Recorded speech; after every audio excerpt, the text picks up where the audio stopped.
ఈ రోజున ఒకవేళ దేవుడు మీ దగ్గరికి వచ్చి మీకు ఏం కావాలి అని అడిగితే మీలో 90% వెండి బంగారాలు కావాలంటారు, లేదా ధనం కావాలంటారు, మంచి సెటిల్డ్ లైఫ్ అంటారు. ఇవన్నీ కూడా లోక సంబంధమైన మనం అడుగుతూ ఉంటాం. కానీ ఈ రోజున దేవుడు మన టెస్టిమనీని చూసేవాడుగా ఉన్నాడు. దేవుడే కాదు, మనుషులు కూడా మన క్యారెక్టర్ని చూస్తారు, మన పేరుని చూస్తారు.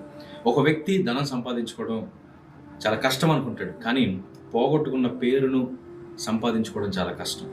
అలా పేరు పోగొట్టుకున్న వాళ్ళ దగ్గరికి వెళ్ళి అడగండి. 22:1 గొప్ప ఐశ్వర్యము కంటే మంచి పేరును, వెండి బంగారముల కంటే దయను కోరదగినవి. ఈరోజు దేవుడు మనకి స్పష్టంగా చెప్తున్నాడు, ఇదిగో ఈ లోకం విలువైనదిగా ఏంచే బంగారం కంటే, వెండి కంటే, ధనం కంటే, పేరు కంటే, గొప్ప గృహం కంటే కూడా నీ పేరు నాకు ముఖ్యం, నీ మంచి క్యారెక్టర్ నాకు ముఖ్యం. All I see is your testimony. ఈరోజు ఈ లోకం ఎదుట ఆ టెస్టిమనీని మీరు కాపాడుకుంటూ దేవుని యొక్క రాజ్యములకు మీరందరూ కూడా పాత్రలు అవ్వాలి. మనకున్న ఈ నటనా జీవితం, ఈ వేషధారమైన జీవితము కొట్టివేసి దేవునికి శ్రేష్టమైన అర్పణ, మన జీవితాన్ని, మన హృదయాన్ని శ్రేష్టమైన అర్పణగా మనం ఆయనకి ఇవ్వగలిగితే కనుక అంతకంటే గొప్పది ఇంకేది లేదు ఆయనకి ఈ లోకంలో.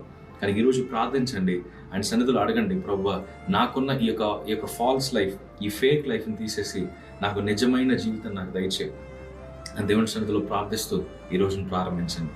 Have a blessed day.